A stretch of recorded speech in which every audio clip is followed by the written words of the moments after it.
जो इटली के एकीकरण से संबंधित जो पहला वीडियो हमने बनाया था, उसके अंत में जहां हमने फिनिश किया वो ये था कि इटली के एकीकरण में पिडमोंट को अध्यक्ष के रूप में मान्यता मिले। इस संबंध में दो व्यक्तियों की सबसे महत्वपूर्ण भूमिका थी और उनका नाम था विक्टर इमैनुअल सेकंड और कावूर। तो आज ये जो वीडियो है हम यहीं से स्टार्ट करेंगे। इटली के एकीकरण में अगर विक्टर इमैनुअल सेकंड की भूमिका की मैं बात करूं तो विक्टर इमैनुअल 1849 में अपने पिता चार्ल्स एल्बर्ट की मृत्यु के पश्चात पिडमोंट का शासक बना।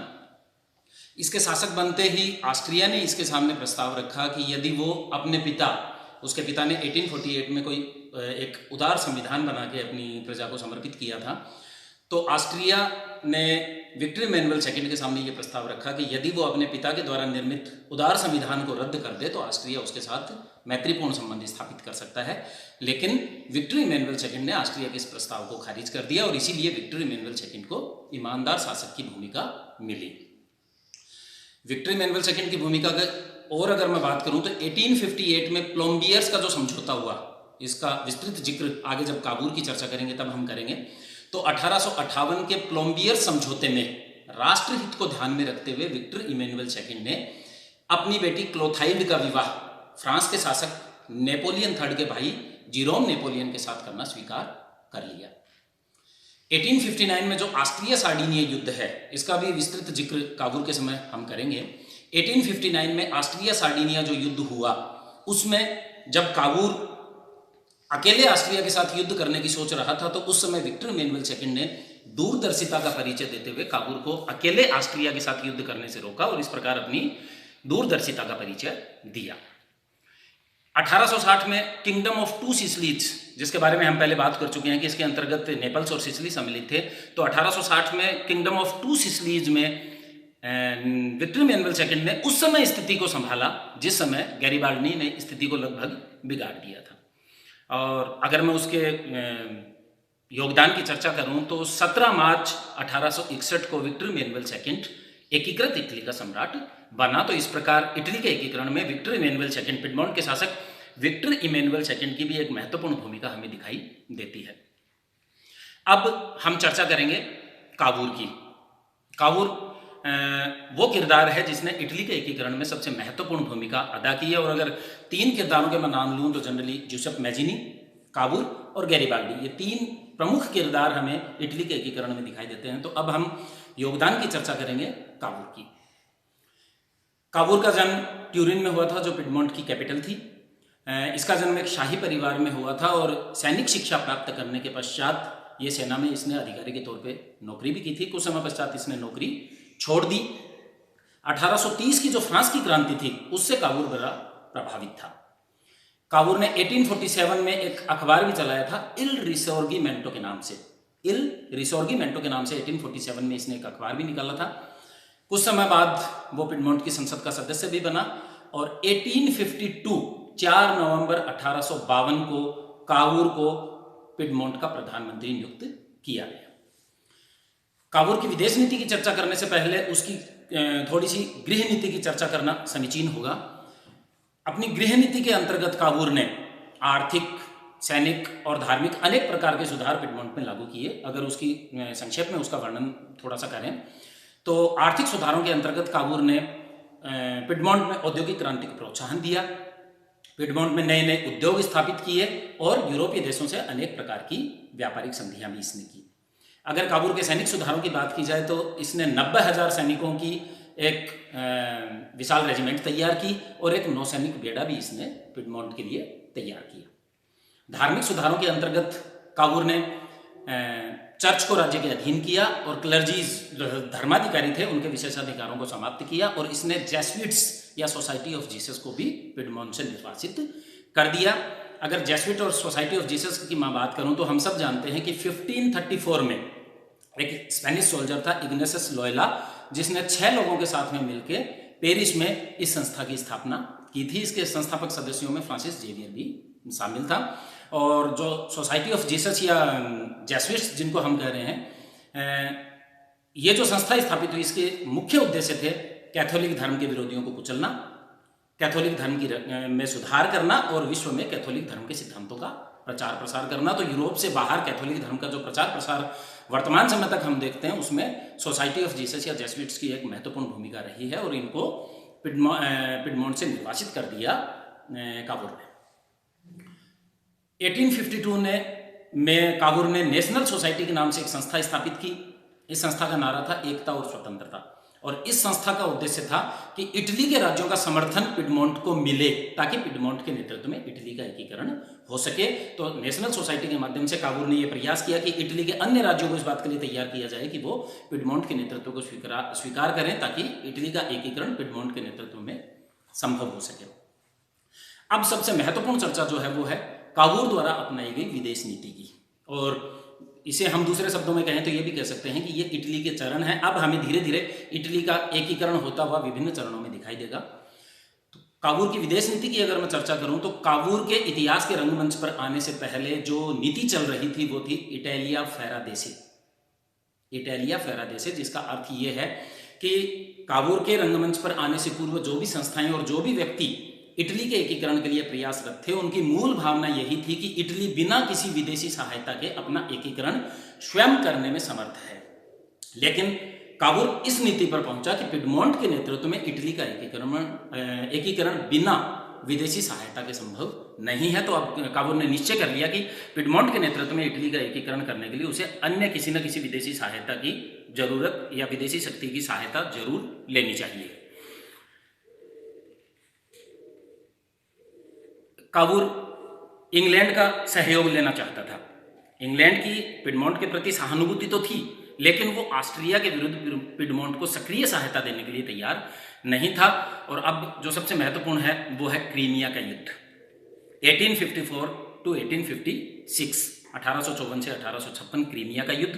और इस युद्ध का इटली के एकीकरण में एक महत्वपूर्ण रोल है, और इसीलिए ये कहा भी जाता है कि out of the mud of Crimea Italy was born, यानी कि क्रीमिया के कीचड़ से ही इटली का जन्म हुआ। क्रीमिया का युद्ध जो था इसमें दो पक्ष थे, एक पक्ष में रूस था, दूसरे पक्ष में इंग्लैंड और फ्रांस थे, और इस युद्ध में इंग्लैंड और फ्रांस ने रशिया को पराजित भी किया था। क्रीमिया का युद्ध कुछ एक दो बातों के लिए और भी महत्वपूर्ण है कि एक तो फ्लोरेंस नाइटिंगेल, जिसके नाम से चिकित्सा के क्षेत्र में पुरस्कार भी दिए जाते हैं, वो फ्लोरेंस नाइटिंगेल नर्स उन 38 नर्सों के समूह में शामिल थी जो घायलों के उपचार के लिए युद्ध क्षेत्र में गई थी।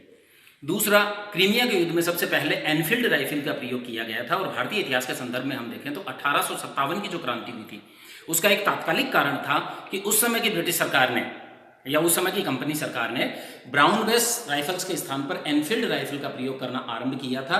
और इस राइफल में कारतूस लगाने से पहले उसे मुंह से काटना पड़ता था, उस पर लगे हुए एक चिकने से पार्ट को, जिसके बारे में ये अफवाह थी कि ये सुअर और गाय की चर्बी से मिलकर बना है, और बाद में वो भारत में 1857 की क्रांति का एक तात्कालिक कारण भी रहा। तो वो एनफील्ड राइफल सबसे पहले क्रीमिया के युद्ध में ही यूज की गई थी। तो इस क्रीमिया के युद्ध को कावूर ने एक अवसर के रूप में एक अवसर के रूप में इसका उपयोग किया, और उसने इंग्लैंड की सहायता के लिए क्रीमिया के युद्ध में पिडमोंट की तरफ से 14,000 सैनिकों की सहायता भेजी थी। क्रीमिया के युद्ध के पश्चात 1856 में पेरिस की संधि की गई। इस संधि के समय कावूर को आमंत्रित किया गया, जो कि उसकी एक नैतिक विजय थी। कावूर ने इस अवसर का उपयोग किया और उसने इटली के एकीकरण के प्रश्न को यूरोपीय शक्तियों के सम्मुख रखा। पेरिस की संधि में से जो चीज निकल कर आई वो सबसे बड़ी बात ये थी कि यूरोपीय शक्तियों ने इस बात को स्वीकार कर लिया कि इटली के एकीकरण में सबसे बड़ी बाधा ऑस्ट्रिया है। साथ ही यूरोपीय शक्तियों ने पिडमोंट को इटली के एकीकरण में अध्यक्ष के रूप में मान्यता दे दी, और पिडमोंट को फ्रांस के रूप में एक अच्छा सहयोगी भी मिला। इसके बाद में जो महत्वपूर्ण चरण आता है वो है प्लोम्बियर्स का समझौता 1858, 1858 में। फ्रांस का सम्राट नेपोलियन III ऑस्ट्रिया के विरुद्ध पिडमोंट की सहायता करने के लिए तैयार था। थोड़ा सा इस प्लोम्बियर समझौते की पृष्ठभूमि में अगर मैं जाऊं तो जनवरी 1858 में एक इटालियन क्रांतिकारी था ओर्सिनी, जो कभी मैजिनी का शिष्य रहा था, गणतंत्र में उसकी रुचि थी। मैजिनी का गणतंत्रवादी शिष्य था ओर्सिनी, और जनवरी 1858 में इसने फ्रांस के सम्राट नेपोलियन III पर हमला किया।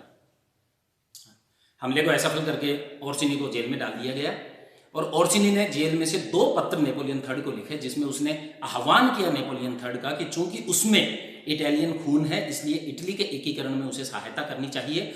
और अगर इस प्रकार की कोई सहायता नेपोलियन थर्ड करता है तो 25 मिलियन इटालियन हमेशा उसके इसी योगदान को याद रखेंगे। इन पत्रों का नेपोलियन थर्ड पर बहुत गहरा प्रभाव पड़ा, और प्रभाव पड़ने का एक कारण यह भी था कि हम पीछे जिक्र कर चुके हैं कि 1810 में नेपल्स में जो कार्बोनेरी संस्था स्थापित हुई थी, जो खान मजदूरों की संस्था थी, और हम पिछले वीडियो में ये बात कर चुके हैं कि एक समय नेपोलियन थर्ड और मैजिनी भी इस संस्था के सदस्य रह चुके थे। तो चूंकि नेपोलियन थर्ड कार्बोनेरी का सदस्य रह चुका था, इसलिए इटली के एकीकरण के प्रति उसकी सहानुभूति थी। और दूसरी बात यह थी कि नेपोलियन थर्ड को इस बात का डर था कि कहीं इस प्रकार के हमले और भविष्य में ना हो, इसलिए नेपोलियन थर्ड एक गुप्त संदेश काबूल के पास भिजवाता है, और जिसमें उसे यह संदेश दिया जाता है कि गर्मियों की छुट्टियों में नेपोलियन थर्ड प्लम्बियर्स में रहेगा, और अगर संभव हो तो काबूल उससे आकर वहां मिले। 21 और 22 जुलाई 1858 को काबूल प्लम्बियर्स में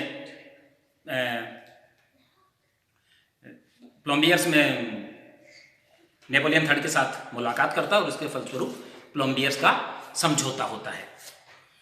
इस समझौते के अंतर्गत फ्रांस पिडमोंट को यह आश्वासन देता है कि वो लोम्बार्डी और वेनेशिया ऑस्ट्रिया से पिडमोंट को दिलवा देगा, लेकिन साथ में वो ये शर्त रखता है कि पिडमोंट को ये सिद्ध करना होगा कि आक्रमण की पहल पिडमोंट ने नहीं की बल्कि ऑस्ट्रिया ने की है।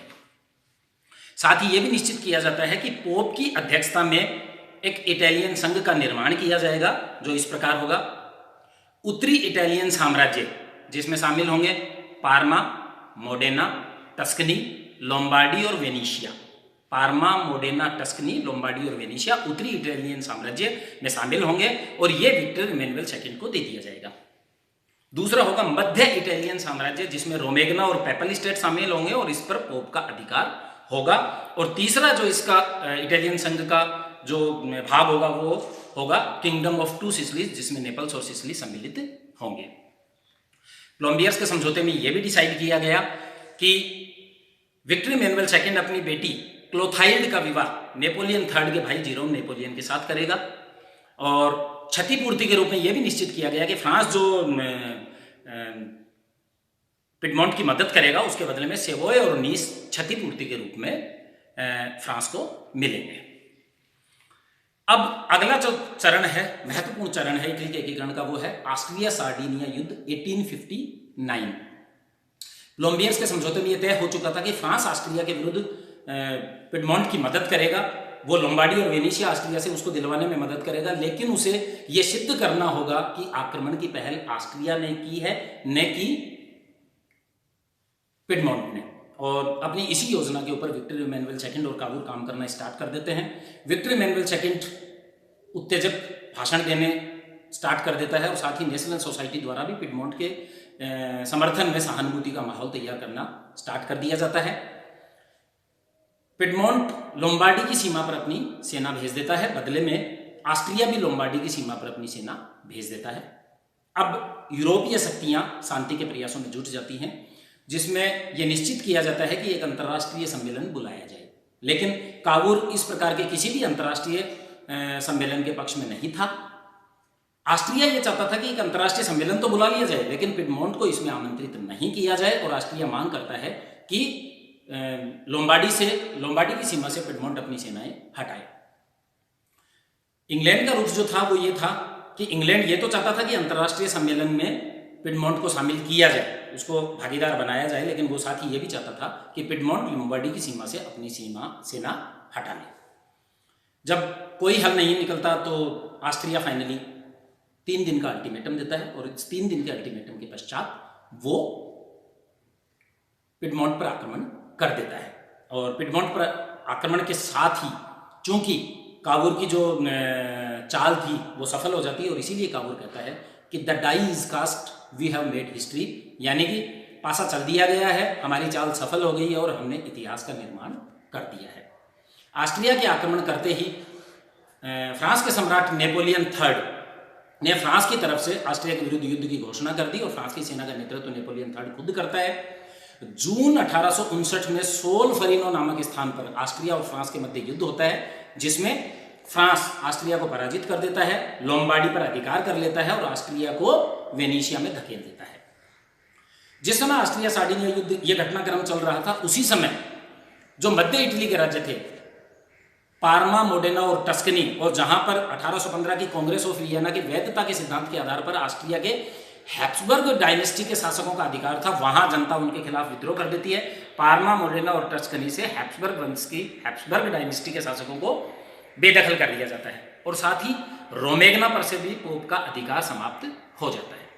अब घटनाक्रम तेजी से बदलता है और नेपोलियन थर्ड को यह एहसास होने लगता है कि वो जाने अनजाने अपने पड़ोस में एक शक्तिशाली राज्य के निर्माण में सहयोग कर रहा है। और चूंकि फ्रांस एक कैथोलिक स्टेट था और रोमेगना पर से पोप का अधिकार समाप्त हो गया था और पोप की स्थिति लगातार बिगड़ती जा रही थी, तो इसका विरोध भी फ्रांस में हो रहा था। तो इसलिए अपनी रणनीति पर नए सिरे से नेपोलियन थर्ड को विचार करना पड़ता है, और इसके फलस्वरूप अब अगला जो नेक्स्ट चरण है वो महत्वपूर्ण चरण है, विला फ्रेंका का समझौता 11 जुलाई 1859। 11 जुलाई 1859 को फ्रांस का सम्राट नेपोलियन थर्ड और ऑस्ट्रिया का सम्राट फ्रांसिस जोसेफ विला फ्रेंका नामक स्थान पर मिलते हैं, और नेपोलियन थर्ड काबुल से पूछे बिना या पिडमोंट से किसी भी प्रकार की कोई बात किए बिना ऑस्ट्रिया के शासक फ्रांसिस जोसेफ के साथ में विला फ्रेंका का समझौता कर लेता है, जिसमें यह निश्चित किया जाता है कि ऑस्ट्रिया लोम्बार्डी फ्रांस को देगा और वो बाद में फ्रांस पिडमोंट के सुपुर्द कर देगा। वेनिशिया ऑस्ट्रिया के पास ही रहेगा, और मध्य इटली के राज्यों पार्मा, मोडेना, टस्कनी और रोमेगना में जो पूर्व स्थिति थी, यानी कि पार्मा, मोडेना और टस्कनी में हैप्सबर्ग डायनेस्टी के शासकों को बहाल किया जाएगा और रोमेगना पर पोप का अधिकार सुनिश्चित किया जाएगा। और इस समझौते के पश्चात एक तरीके से नेपोलियन थर्ड ने फ्रांस को ऑस्ट्रिया सार्डिनिया युद्ध से अलग कर लिया। जब इसकी सूचना काबुल को मिलती है तो उसे बड़ा धक्का लगता है और उस बात से नाराज भी होता है, और काबुल राय देता है विक्टर इमैनुअल सेकंड को, पिडमोंट के शासक को, कि अगर फ्रांस हमारी मदद नहीं कर रहा तो भी हमें अकेले ही पिडमोंट को ऑस्ट्रिया के विरुद्ध युद्ध जारी रखना चाहिए। लेकिन यहाँ विक्टर इमैनुअल सेकंड काबुल की बात से सहमत नहीं होता और वो कूटनीति का परिचय देते हुए इस अकेले युद्ध करने के पक्ष में नहीं था कि पिडमोंट अकेले सार्डिनिया ऑस्ट्रिया के साथ में युद्ध जारी रखे। तो जब ये मतभेद हो जाते हैं तो काबुल पिडमोंट के प्रधानमंत्री पद से इस्तीफा दे देता है। और आगे का नेक्स्ट।